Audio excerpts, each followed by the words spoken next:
Hi friends, welcome back to Latter Day Ruth Day, and today we are reading 2 Nephi chapter 12 and 13. 12 and 13, huh? Yep, and we're reading with Stunt Brain, my assistant helper who does the films on Latter Day Ruth. Stunt Brain Production. All right, who's going to read first? Say one.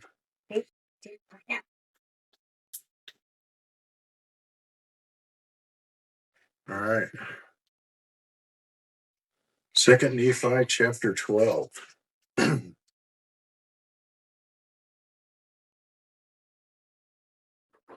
word that Isaiah, the son of Amos, saw concerning Judah and Jerusalem. That was quick. And it came to pass in the last days, when the mountain of the Lord's house shall be established in the top of the mountains, and shall be exalted above the hills, and all nations shall flow unto it. And many people shall go and say, Come, ye, let us go up to the mountain of the Lord, go to the house of God of Jacob. Come, ye, let us go up to the mountain of the Lord, to the house of the God of Jacob, and he will teach us his ways, and we will walk in his paths. For out of Zion shall go forth the law, and the word of the Lord from Jerusalem. And he shall judge among the nations, and shall rebuke many people, and they shall beat their swords into plowshares, and their spears into pruning hooks. Nation shall not lift up sword against nation, neither shall they learn war any more. O house of Jacob, come ye, let us walk in the light of the Lord. Yea, come, for ye have all gone astray, every one to his wicked ways.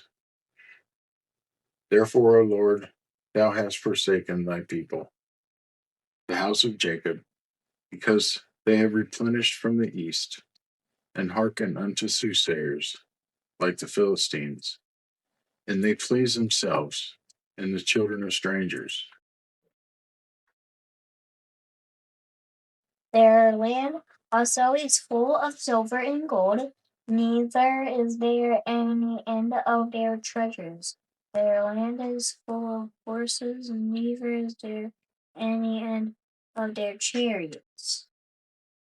And their land is also full of idols. They worship the work of their own hands, that which their own fingers have made, and the mean of the bowels not down, and the great man humbleth himself.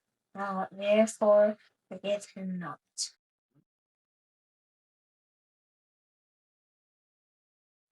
O wicked ones, enter into the rock, and hide thee in the dust. For the fear of the Lord and the glory of his majesty shall smite thee. And it shall come to pass that the lofty looks of man shall be humbled, and the haughtiness of men shall be bowed down, and the Lord alone shall be exalted in that day. For the day of the Lord of hosts soon cometh upon all nations, yea, upon every one, yea, upon the proud and lofty, and upon every one who is lifted up, and he shall be brought low. Yea, and the day of the Lord shall come upon all the cedars of Lebanon, for they are high and lifted up, and upon all the oaks of Bashan, and upon all the high mountains, and upon all the hills, and upon all the nations which are lifted up, and upon every people, and upon every high tower, and upon every fenced wall. And upon the ships of the sea, and upon all the ships at Tarshish, upon all the pleasant pictures, and loftiness of man shall be bowed down, and the hotness of men shall be made low, and the Lord alone shall exalted shall be exalted that day, and the idols and and the idols he shall utterly abolish. Utterly is like completely. Just abolish them and smash them. You know what haughtiness is? No. Like, does it mean you're really hot? Like, No. It's haughtiness is the appearance or quality of being arrogantly superior. oh, So they think they're better than everybody else. That's haughtiness. We would call it like arrogant today. oh, okay.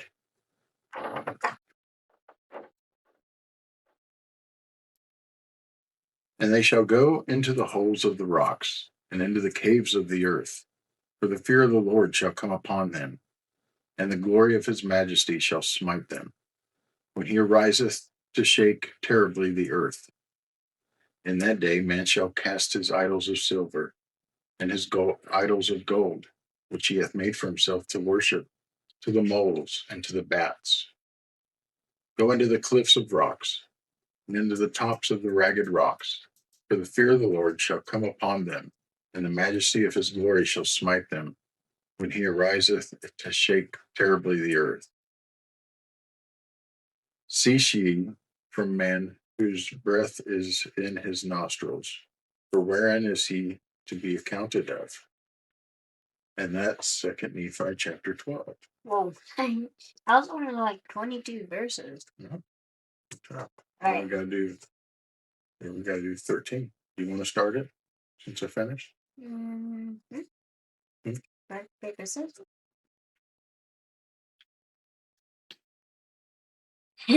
Either way, I would have still gone first.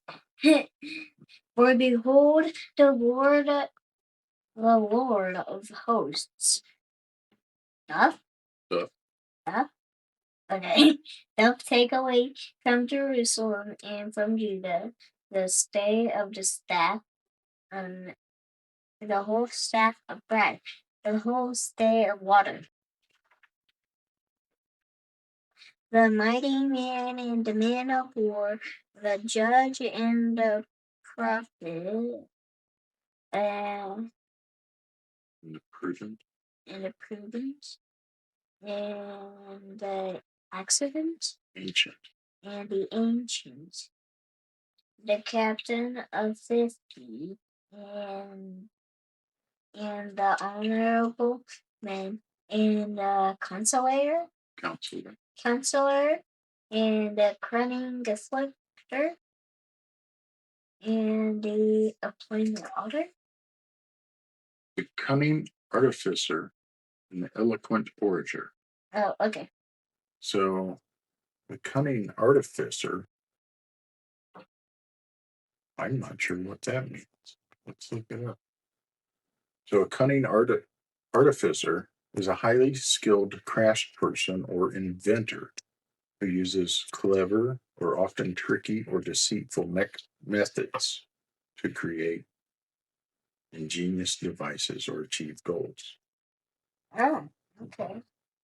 And the eloquent orator is somebody who speaks well or that reads well, that can really put you in a story. Like if you listen to a book on tape or something, you have to be an eloquent orator to be able to read a book and really move. Okay. And I will give children unto them to be their princes, and babies shall rule over them. And the people shall be oppressed, every one by another, every one by his neighbor. The child shall behave himself proudly against the ancient, and the base against the honorable. When a man shall take hold of his brother of the house of his father, and shall say, Thou hast clothing, be thou our ruler, and let not this ruin come under thy hand. In that day shall he swear, saying, I will not be a healer, for in my house there is neither bread nor clothing. Make me not a ruler of the people. For Jerusalem is ruined, and Judah is fallen, because of their tongues and their doings. have been against the Lord, to provoke the eyes of his glory. The show of their countenance doth witness against them, and doth declare their next sin to be even as Sodom, and they cannot hide it. Woe unto their souls, for they have rewarded evil unto themselves. Say unto the righteous that it is well with them, for they shall eat the fruit of their doings. Woe unto the wicked, for they shall perish for the reward of their hands, which shall be upon them, and my people children and their oppressors, and women rule over them. O my people, my people, they who eat these claws, lead to and destroy the way of my path. Judgment for the daughters of Zion. The Lord standeth up to plead, and standeth to judge the people. The Lord will enter into judgment with the ancients of his people, and the princes thereof. For ye have eaten up the vineyard, and the spoil of the poor in your houses. What mean ye? Ye beat my people to pieces, and grind their faces of the poor, saith the Lord of hosts. Moreover, the Lord saith, because of the daughters of Zion are haughty, and walk with stretched forth necks and wanton eyes, walking and mincing as they go, and making a tinkling with their feet. Therefore the Lord will smite with the scab the crown of the head of the daughters of Zion, and the Lord will discover their secret parts. In that day the Lord will take away the bravery of their tinkling ornaments, and cause and round tires like the moon.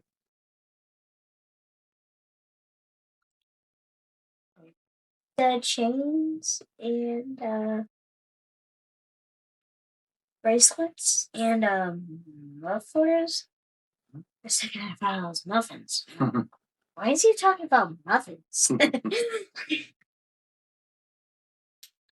The bointies? Bonnets.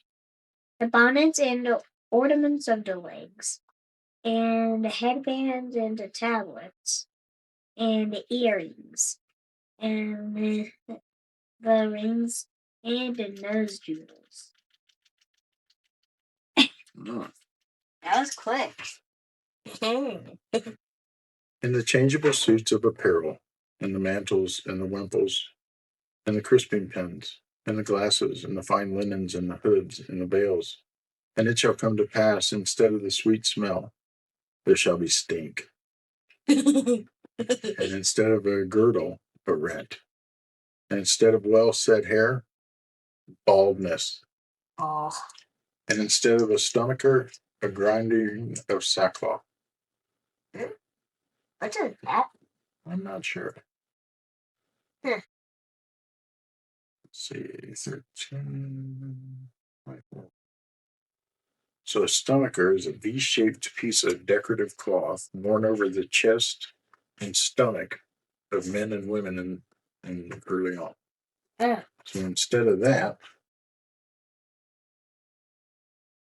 the girding of sackcloth is an ancient biblical practice of binding a coarse, uncomfortable fabric, usually goat hair, around the waist of the body as a public physical expression of intense mourning, deep repentance for sins, or extreme distress.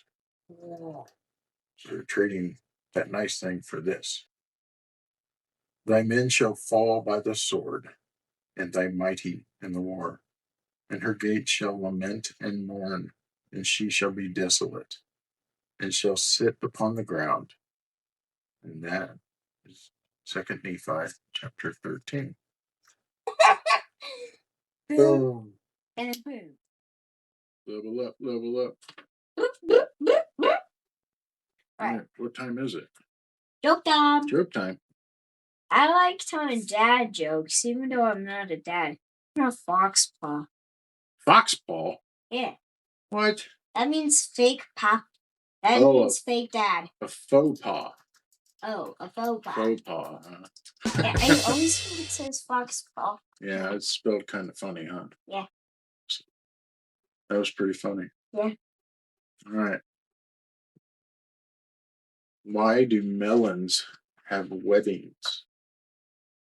Because they can't elope. Oh, yep. Okay. You got it.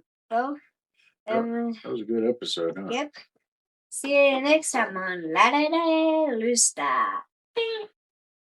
Latter-day Rooster on a quest to the light, reading through the stories, feeling oh so right. Join the march of hearts. This has been a Stunt Brain production.